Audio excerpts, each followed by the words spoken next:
Sophie Enright stared at the two flat tires on the driver's side of her car and wondered if she'd ever had a worse day in all her 32 years.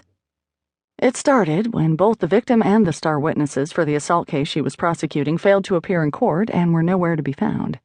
The judge had given her until 4 o'clock to produce them, and when she couldn't, he dismissed the case.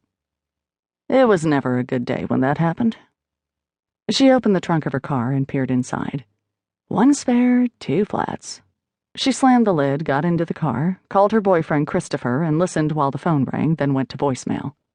I'm on the 4th level of the parking garage with not 1, but 2 flat tires. My case went into the tank after my victim and my witnesses failed to show, and I was forced to endure a blistering tirade from Judge Palmer. I'm parked in my usual spot. Bring food. She disconnected the call, then dialed for roadside assistance. I'll need your guy to bring a spare, she said after being told that they had someone on the road in her area. Not a problem, the dispatcher assured her. Hang tight right there, and we'll have you fixed up in no time. Sophie sighed and searched her bag for the paperback novel she'd started over the weekend, grateful that she had enough gas in the tank to keep the heater running.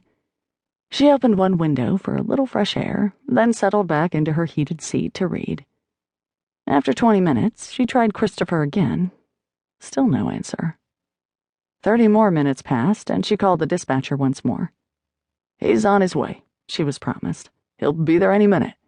Any minute turned out to be 15, but once help arrived, both spares, hers and the one the driver brought with him, were changed, and she was free to go. She glanced at her watch. 7:20. Cursing softly under her breath, Sophie turned the key in the ignition and started out of the parking lot. She drove down to the 2nd level, which was now empty except for a black BMW sedan off by itself on the far side of the garage. A black BMW sedan that looked uncannily like Christopher's. She drove slowly around one concrete post, then another, and stopped in front of the car. How many black BMW sedans, complete with a UPenn sticker on the right rear bumper, could there be in the courthouse lot at this hour? Sophie figured that Christopher, also an assistant district attorney, must be working late. She started to dial his number once again, then decided to surprise him in the office. She parked next to him and got out, slammed her car door, and had taken 3 steps in the direction of the stairwell when she heard voices coming from the BMW. Without thinking, she walked around the car and looked into the back seat. Oh, crap. Christopher's voice. What? A woman asked. What is it, Chris? Where are you going? The backside passenger door opened, and Christopher, her Christopher, emerged, his shirt unbuttoned, one hand zipping his pants and the other slamming the door to keep whoever was inside. Sophie, I can explain, he stammered. No, actually, you can't. Sophie's stomach knotted and her mind went blank. She took several steps back, then got into her car and poked the key into the ignition with shaking hands. Sophie, wait. Christopher's voice trailed behind her as she pulled away. You asshole. Tears rolling down her face, she yelled as loudly as she could, even though he couldn't have heard. You are a total and complete asshole. She slammed a hand on her steering wheel for emphasis. Her phone began to ring, and she knew who it was without looking at the caller ID. I'm only answering because I want you to know what a dickweed I think you are. He sighed heavily, as if exasperated. Dickwad. What? I think the word you want is dickwad. Funny, but that professorial tone that she used to think made him sound intellectual suddenly seemed obnoxious. Whatever, she snapped. Sophie, can it?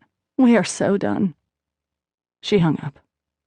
She blew the red light at the corner and felt a momentary touch of relief when she realized there were no cars coming from the opposite direction and no police officers to flag her down. Since starting at the DA's office 7 years ago, she'd been careful not to do anything that might cause her embarrassment when she had to face the cops in court.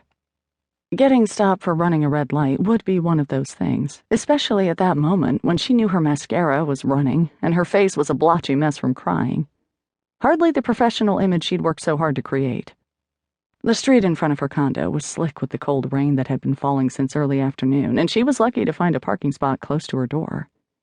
She hopped out and dodged puddles. Water splashed up on her legs and her skirt anyway, but she barely noticed. The red message light was flashing on her phone, but she ignored it.